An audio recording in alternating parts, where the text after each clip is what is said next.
mpo na eno ane se Cape Coast mpotam wonum no nipa no bi aya sobrache omo de omo se omo fa boga nya soan ama stop makomako 25 a meka sei ye de omo nyina kwakọ gina mra no na yentie se ne nkomodie no esifa koye ebra honorable George Ata kropon no mansin krache wode ensem eto nsentrofo enim sei Omampay, His Excellency John Dramani Mahama. In Shisho, yes, there, you know, friend the Fuji, the fire clean up in society. I say the oil government senator, yes, the young team pop. I say we actually choose pa, Zoom Lion 4, one's about Drake was one's about home, you know, why you find one man, or Chanazi, you make sure there will use because one shop, so you should send us 25. The monk of yes, one book, as Zibia. There will be serious tax for that going on to ensure the taxes. Commercial vehicles na Fadia na nonga kabia onke ababado mabibia ayakama ne government sin so menwa so na wa fanata papa different ebre kropon krache honorable George Ata ekasawie ye no ena maame Dr. Mrs. Juliet Dufie Otami wono ebo modin kopie mu ewo eye school sa wuro ni bia ewo ye mfifi mantem ho wono kroya yi oye education director ewo Cape Coast. If we don't treat the environment well, it comes back to us. And so we are entreating you that we should develop a positive attitude towards the environment. I know you grown a lot of trees around. Let us try and see if we can look at one student, one tree that you will nurse and leave it as a legacy in this school. So that in some years back, when you come for the homecoming, you come and visit your tree and say that this is the legacy I left. I left a good environment. You know, we are just closer to the sea. And so it is always good to maintain good environmental management to help us. Dr. Mrs. Juliet Ena Ebusuan Yeti Ninkano na Nekrokro Munu Director General Awoda Ghana Education Service Annual Professor Ernest Kofi Davis on Director General Awoda Ghana Education Service Annual Professor Ernest Kofi Davis Education Service Annual Professor Ernest Kofi Davis awo asante mantemo na yakọ nyina hene ne mpotamo firi nkroma nkwanta ede kwa kosi ekire ho na sabre no kra na yatranka awe deda na fe akwa kopie mu ewo nyina hene na aban kra chimene a o atwemampo no ya capital no ye nyina hene eye onimnyamfo Ibrahim Ishahak wono na enura wodi team nanim na in fact wose kwana bia ni ho a wo nwuram kwana bia so junction bia so bia pan kwantanan we fa ha no akosia na we afa na we akosia wo mo dodo ba bia yi gata mo atunua pa ba bia so mfele no mo fele ba bia wo se wo mo etutu bi free wo no mo hwie bi gu ba bi na fa mo call landfill site wo ma ye ni nyina na se wo gina so aka se pa de atwemampo no a e hwa ye se shem wo mo ti wo se clean sparkling pa na no na wo wie no de kakra ta to no che se we ya wie mama nya ne sempraku na monsan konkoda do ntodie moma we ento aso se ya na bra wo wie ye na wone nsantwafo bonkomo no na ba wa beidu ene gina na ho pe se yedi ehuni yefidua mu ni yembonte susu ni ene ye nipadua ni ehuni no ye responsibility ya asede se ye because the entire money asede se wanya ehun susuaso no so etimi di wo ba etimi di ajapade ye hwere enso ba ede yade enso ba na ye hwe se nansinya ensu study set enoma ensu no ye no neti akoma yi ensu no tumi kunkum ye mu bi se ye mu bi ajapade se ye mu mu adwuma na meka se ntu yade yare bebre e ba ye so esanti abana ye hye se aye nra ne ne no mansini bi ansoro waka na omwa te woni timomfo ni nyina ensore na ya gata mu asisi ba bi ensu fa ensu ntimi mfa ba bi fia dokoro ye no nyina mfa ensu mfa ya hoden ni enyansa ni mfa ensam sum nyisa fi ni fri ho ende de edwumadi ni ba ye atwampo no ya so ka Ghana ho bi te so de ho hyem bi na me ka sei oba atwampo no ko efri nyina ya nkura fisi kunu ma ye fiyi esore waka no ba no ani ne adwumadi ni aye ya makuru mu ate kama Krono mu ate kama na abeheza ne ona bokita nkrante na wogina gata na no eyi anu nyina kama na excavator yi so abete gata mu nyina ma na ewo mu nyina kwa timi so na bowafuo wo se enya ado ba wura na ne akyen ase na bontomuru so ana ase bi asa mfimfi ho bewafuo ho utimi se wonim se kan mu so pa na woyi wo nyina kama enti honorable Ibrahim Ishahak na wode nsem wo nyina to dwa bra wom di dwuma de nyina wie ya wone ya ma ne boni ba wa beidu ebo sa nkomo yi Ebusia santimat samwan yebusuo na ensemu bia ba wabedu etoba ye eneseswania wonu ohwa pedie na fe enwuma ho nsam so awo my Ghana mu eye onanyafo Dr. Abdul Rashid Hassan wachire mu se dwumadie bi ya wonom ne mpanimfo ade wani atofo mu ahu se emmo my Ghana na anhye na mpanimfo amfa wona nsi fam ebe wiase no se ye godu ane ye kokoo ton amansan nyina adwa so afei amama ya wo mutimi ba Ghana ne yemedi dwa e wo sa godu ni kokoo no wo mba po ahye yen wo mo mabiem ne nyina efa child labor ho se yemfa nkwada anya adwumaden adwumaburu wo ma hoden so akwada wo senka ye de ni ko school no be ko ha ni asuwa ni kokoo pa no nam kokoo ase twaw bi o ho no mu agaram se yu be ko no ogina board wa no wono na esoso board wa no said ye ema no ekwoso bie no na opani kire mu sei enkronkro be se miensa nan bi e ho no mu a wo mo adikra na child labor free zone upie mu ewo atwemampo nu a wo no kire mu se kofo camp area ho ye dikra nu e na afein Sano Odumase area council no one which say no so ye declare no child labor free zone atwemampo nua koro no a ehwan so sada afei subri zonal council ana afei baabi ani mensene no emo empanifo kire mu se na se kra UK fo ede nsem bi ba ya na one kire mu se ye nyai enkwada ye di wonum aye adwuma aburu wo ma hoden so a ye kokoo ni ye godu a wonum eto no wo mo ebejai wo abra yensem training ba wabaidu ebo pini empanifo ne sembia wato baye eni. Child labor means that children go to work in places they shouldn't be working. The whole world is of the opinion that children must not work. They must be sent to school, they must grow with dignity and be able to become responsible adults. When you put them at the farm to work or at the gold mines to take gold, it means we are abusing the child. And so it happened that at one point in the last regime, the European Union was so bad in buying from Ghana, our cocoa, our gold, and they decided to limit the purchase of our Ghana cocoa and our Ghana gold. It meant that we needed to go and talk to them. And I recall that I, as a former leader of parliament and the present leadership of parliament at the time, Che Mensah and Haruna Idrisu, we went along with some other key MPs, Brian Champon and others. We went to the European Union to let them know that Ghana is working very hard to eliminate child labor and that it is important for them to continue buying from Ghana. Na ekopembra child labor no ye betu ase e de afiri o my konkron Ghana mu Dr. Honorable Abdul Rashid Hassan Pepo wano ene kasa ye ne kasa no achi no atwemamponua district social welfare officer eye Owura Owusu Ansa Collins wano so adensam kakra etudwa kire mu se awofo na afahwefo no yami ani nkwada no adesua ho yie ene yafa pan ni nkura wano pa e chense ye de seka na kentan anasa kodo ebekura wano so omofa nkwaya garam sei anasa yemfa wano nye kokko adwuma no kura no yinne kasa mo ne yanda enne akwara ho ode ene be kire no kpachina de betimi aye se de kwa ye adwuma ho odin gidigidi na ebedu ochina no na ebi afi na adwuma bi kura ba ye pen kura mo makwakoye ba kwa ne adwuma ni kura bi makwakopra onya bi nye akwara no ya mena nkosu because of adwuma ni afi adwuma bi aba district ya ye se pe kro mo degree ni afom o ba nkosu school nti minister degree ni bi onya adwuma ni bi nye nti e be sra wo fo no akwara no omotina bi any school ni nkasa be makwara nye adwuma akwara betuma ye adwuma abo wo fo na nsusu no adwuma edi pra eye adwuma den edi ye ne bra akwara na si won school kwan ene se won twe won akwara no emfiri ho nti ye ma akwara na tena school no daachi bi no ene ye hu regional minister ye hu labor minister ye hu mpanyifo be chief director sombai se omudi omu hye se adwuma no ma nkene omuni ha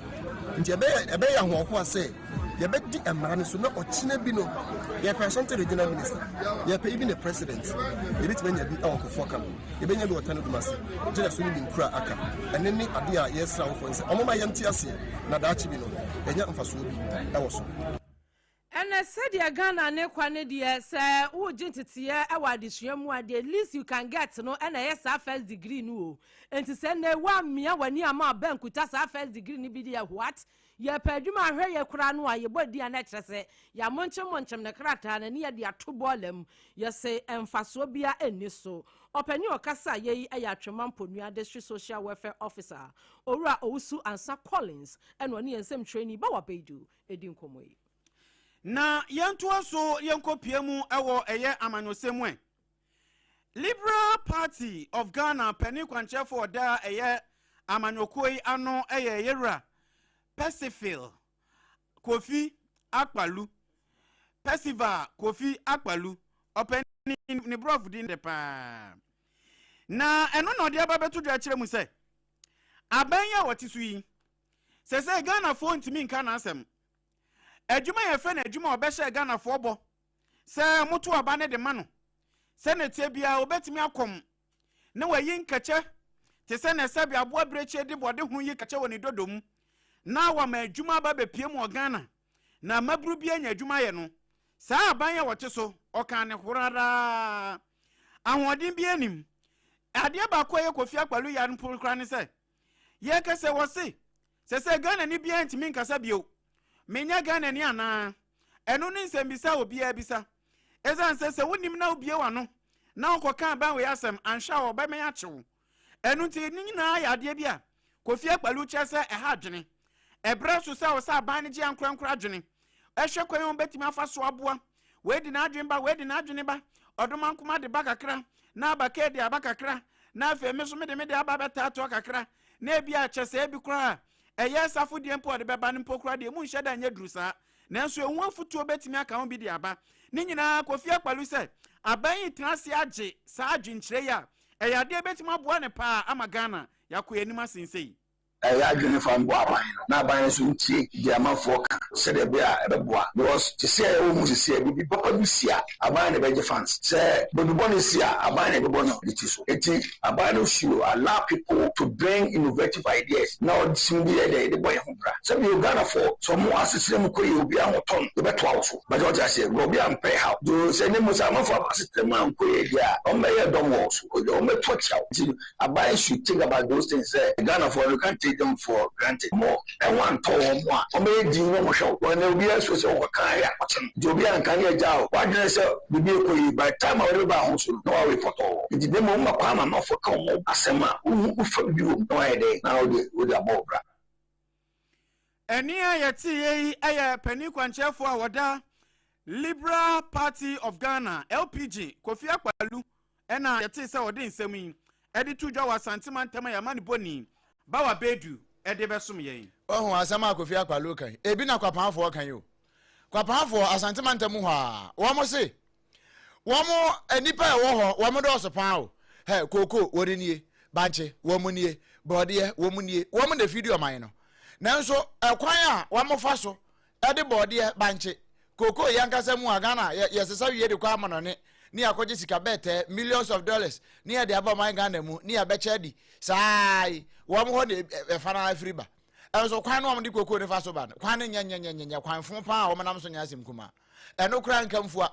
suku ebi ni ho enti wa empanifo kwa afuom no na nkora de tifie bonkuru eno no wo ka kira ban se o de eno kra mpo no ka ebi kra nko betimi kra baba apata bi na nko me de amankoda no kra hia na se obi yade nso e se ba pemfo awo aka no na wo kope ba bi aja wo be wo no jisu wonantia akoba na hene ana rapon na kwantintin se yaden erinti wo ka kira ban se we di afedi wo mo de fidi o man no erinti aban mere wo momoa ra kwapa se de o nse yesufo no yenkola no hen kwansin na na omode ko school no ya na emuwa kakra fan enti ka moitima ya dom ama abe close kakra na atinsen ka ebeboy omko school ebi ko rapon ebi su ko banahene emse nyina ekwan no ewa na abata no so awo ka omo a enyi moto a nyame adom ha de ukada no ewa ha eno na etimi bo omuma omutimi air fast eco hospital rapon nyina emuwa aka eben a kebeboy kakra ye wa chiri biko du me bo a eni bo a ehia se de bia memakua no akosoro bi bia na ewo fom ka so ba we se kuku ene ye no ha edom do abru nyina ewa ha nti senka yinya enema bia nka bema hwadwuma no ayemre ade amai anka bema nyama ayeboko ade ama kwapanfo na kase na kwapano ni mbia wa ewa atwuma nwa bia jana of mansin no mo ewa asemantam mu we wa mne be wa bedu ena se okona bia so no fo ne kirem ewo end point homeopathy clinic na yensa sa ya de ne nyina mfa mfiri ho emfama bema wa ye mre wo mpam niam nkoyi da gi se me se oba ba ye hechi ewo abonten sa hechi na ba ye no nyankwande eye sotoro sanse wo gine bi baba wo be hwe wasumma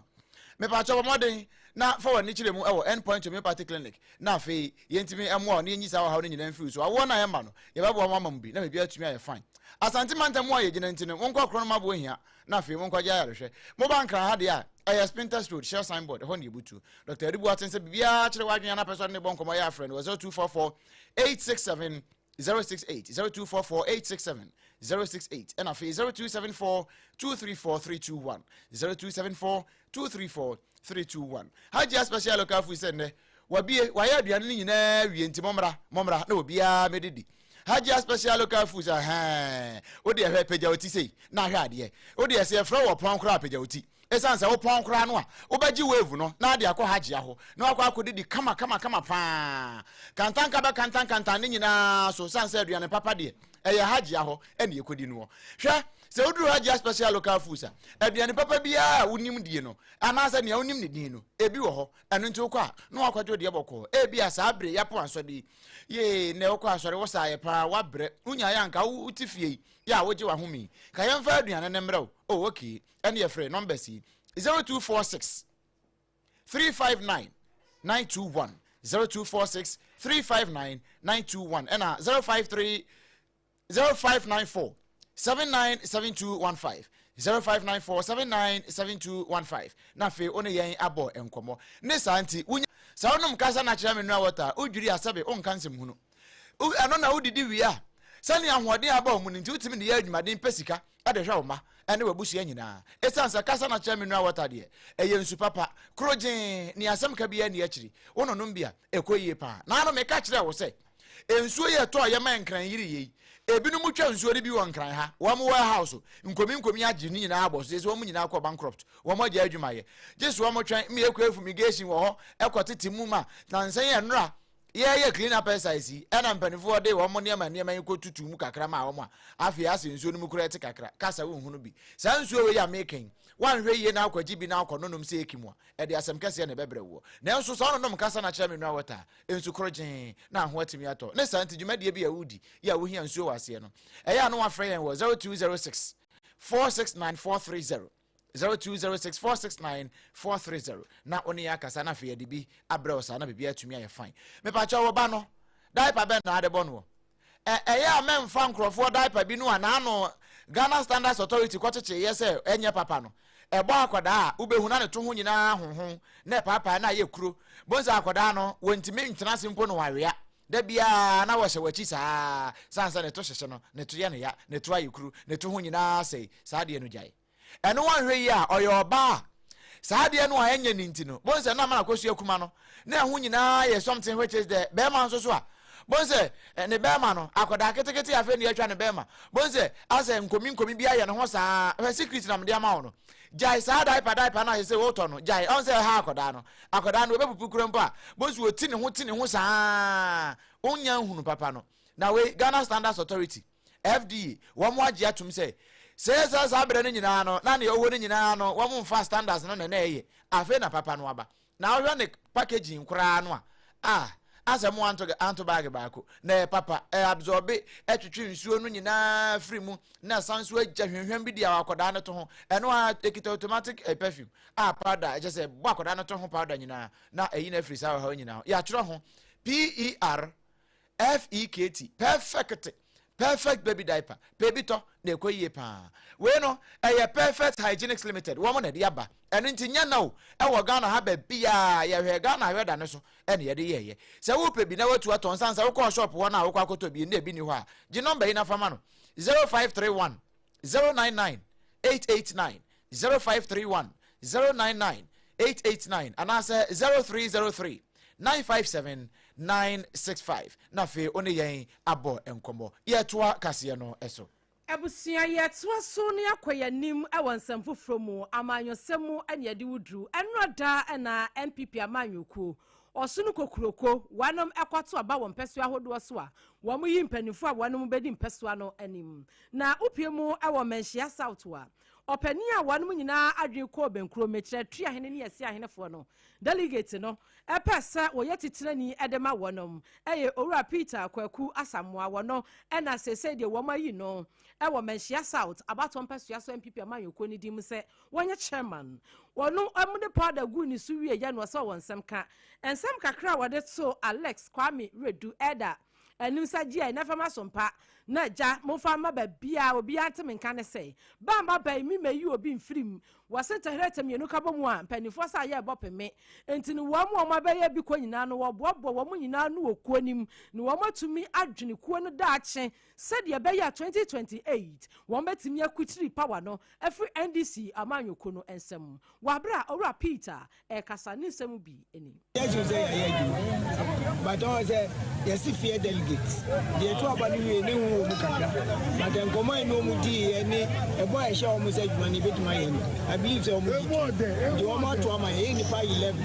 ba ku ko no post ye 10 na e to say abani ye nyina ya wu da ka say 11 eni e de manyam say wo gina ye chi ama ne nsu anto bi ansi ye de mi ato abana aye nkuni aye peaceful so the someone said there should be reconciliation yani aye din we are going to reach out to them ya che o mo say ye nyina party for abade e to aye obedi ba yani aya win no ye na say ko mo ne ko na mo kasa ye nyina ye kabu na build a very solid and peaceful party say na be 2028 with my rest power for NDC but there are a whole lot of complaints and the man and the man you say as I say yeah we any go for me reach out to the people say the actual money na yen kambo ni say party the council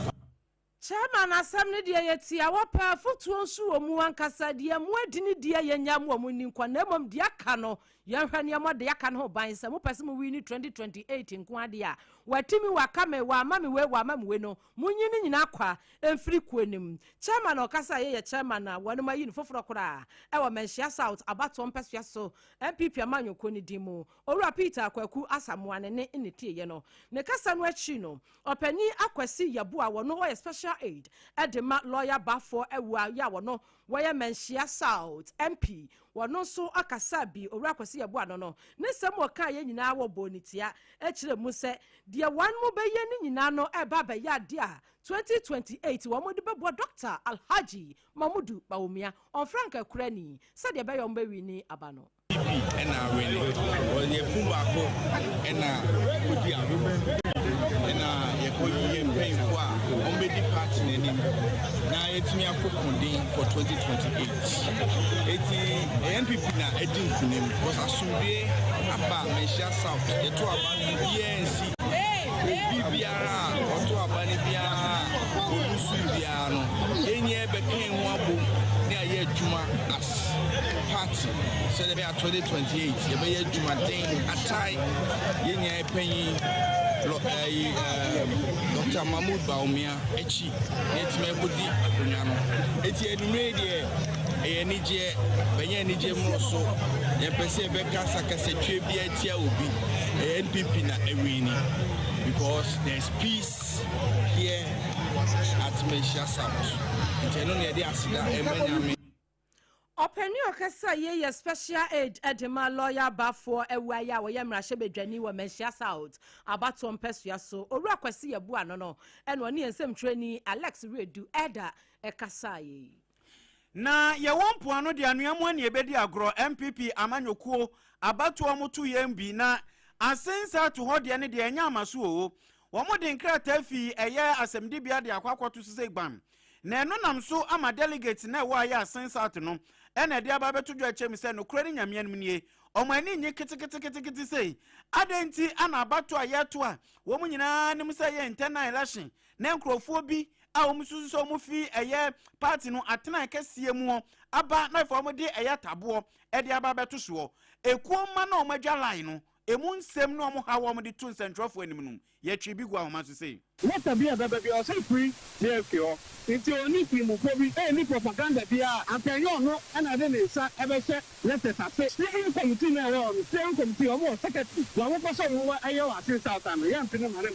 and also them about it's just a regulation a manifestation honorable people they want to protect him and they will protect him because one of my time they benefited from consensus in the last election. Now Burma cannot determine the future of Asin South. Young Pili and will be on cover Sabasay and Asin South. And then will be able to after they have saying that what the answer for to one party nominations. Fire, women are the command. Committee no one, there were 10 for appeals counseling now, HM, it's a best friend before JFP, and Nanabimu, or more market in any region. Say, I'm a former Nancy Pop, not the all say, yeah.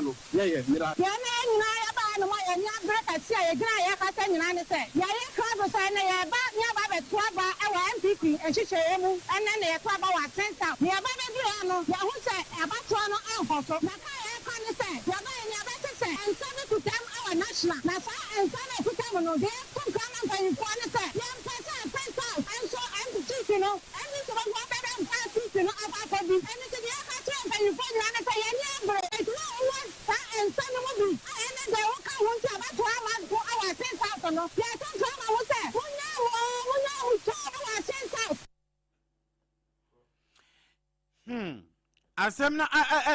nibra papa enti we asin sat for MPP mabru bi omadwalai na yete se omode omakosem to ejano na one MPP nsem na mu no na ononyamfo boache chairmansi agyako wono so achocho nkrata tenten na wode aba na we say wode fa PO box upon checheku na wode fa mu baaye wo say krata yi womo fanfa sompa so na wo bia ntibi se wono boache agyako wode ne womas congratulations edema womo a yeyi womo se party no consequence for na bedi consequence for na nim nyina womo bia trinkwa na womo se ne yeyi womo yi eye pa tresa no kore womo je party ni na party nso ji wondi na emom wo ka san ba kwa kire womo ba besom mo mesoa ena womo besoa kora no a mo ye nsoa wom se ne na no na se Mandela ka se wo ye kanini a na se wo ye somfo wo ba besom no womo fa nso omtrim sa no womo fa ho brase na womo ebinu mo ahantan dodo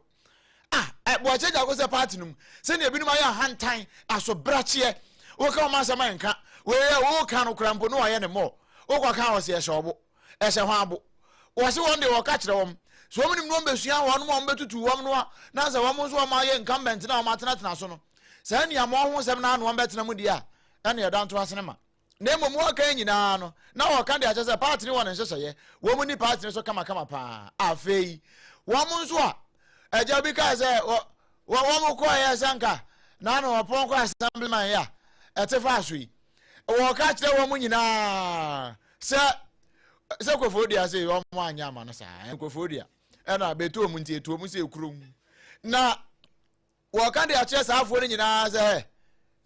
party no mo amodia ya abato na mokoye na nipa mienu ntimi ni position ba akoma ne nyeyie na nipa miense ni ntimi ni position ba akoma ne nyeyie eno nti omu nyina nka ma kire mom se ntampe homa no omu nchekire party no kama na afi omu nye ne emu oduru pa ne emu odene fa nkota Alhaji Mahmood bebe ba omia omu fa nkota na chi no omu hotiri kwa medjon Dramani Mahama omu nyi no na aban nyina akura mfiri ho na emom wono de wo ka de atoso se we ono anche bia akura ma kwakoto ama na medi chairman enti wono no wo bia wo wi ni ye bia ne empo wantimi ani nkunim bia no wona ne be ya adwuma kama pa so no bo achechire manti agyako wo ba ya national chairman no a woni obia be de dwuma kama na bibia atumi aye fine we sanso ntini wo san gina so no asan mo bia congratulations bio na waka chiron say adwuma de won aye na emom the job day grounds wo mo nkofom no mo nkoya adwuma no na nam sa ayo so mankunim dia wona pe no 2028 no atumi abam afi yemfa bosompo no na yentwa na kama na yenkopie mu ewo amanone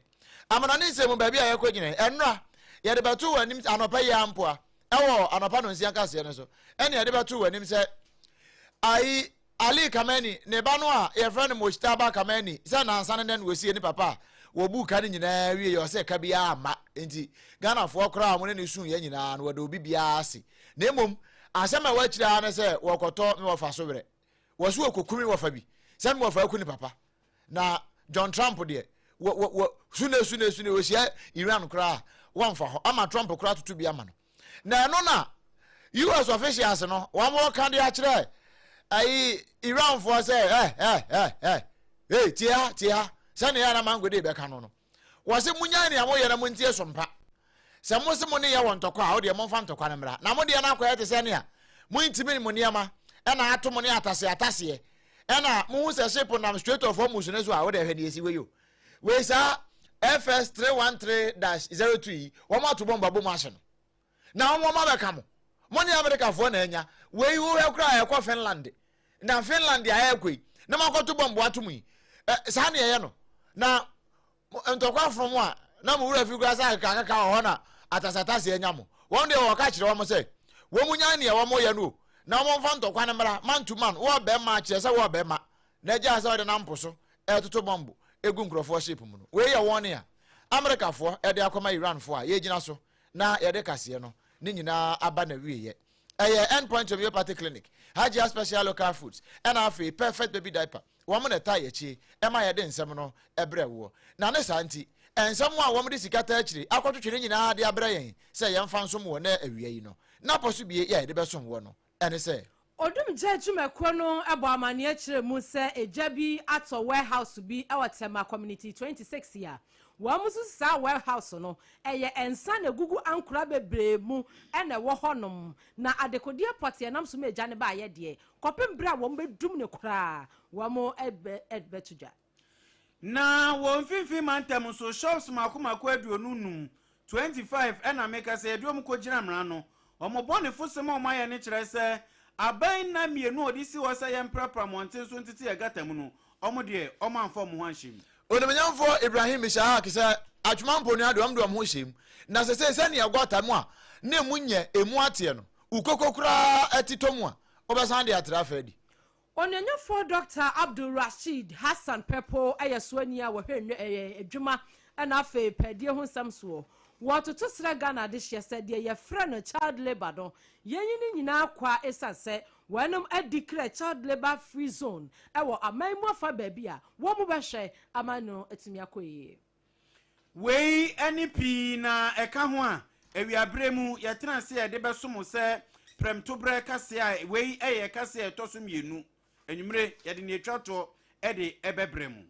na ye tena se wo sompa 106.5 nkran de asante mantem so ne egusu wo ho eye 93.1 ehwanda braka baabi 21st clinic wo no ehwo ne ebutuo ene ye twa bosompo ko Paris ene wo France ahinkro Paris no mo France ahinkro no a ehwo nso ye de kase no efa ahode ma wo sompo 101.1 takwaje ye 103.3 takura de je ye 106.1 tachimanfa afi 98.9 sunyane je ye 90.7 kranza papa toast mo wo mo fa kase ri nyina kama ena afi 101.3 eno wodoma wo mo fa bie doma FM 100.7 so je ye kanashia ban radio aje agum abode ne kama ena afi kingdom 106.1 ewo mankasim wono so dia famu amu bia enya bi atie Facebook no SOMPA FM live SOMPA Accra 106.5 live SOMPA Accra 106.5 live and afi SOMPA 106.5 FM Accra and a YouTube no mum na SOMPA FM live no www.sompaonline.com so say me do na egu ha wo betimi akọ na wakọ kenkan bie na asafo kantanka dawroma and odi ekọ Facebook ne so a ye de ne aka nyina esom wo kama enuanom a wote ye nka no eye me wodoma nkoma chia me obrempona na kwaku ampama menianom abina bedu adepa kofi eweye ne nana opon checheku abusia yesode so na yesode so akoi ma yamfa happy birthday kase pa na yemu ohwam soronko emfa ema eye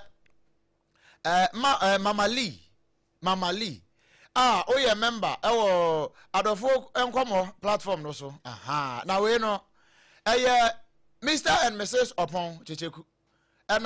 entire members are one more adofo enkomo platform no so nyina and one more we show happy birthday sane oseda so tadwai ento aso say ya enkosinko emrewa bomu nyina no na afi ahoden no sane wugina so yi ahoden ne mra enhira na nye bebre na wonfa sika ene ne aka nyina ensomo wonfa ne nyina nsumo kama obi a obeban obi ano wama wonya nhyira happy birthday mama nyankopon wonya wokese pa. Happy birthday when so every Mr. Wack he did juma e was sompa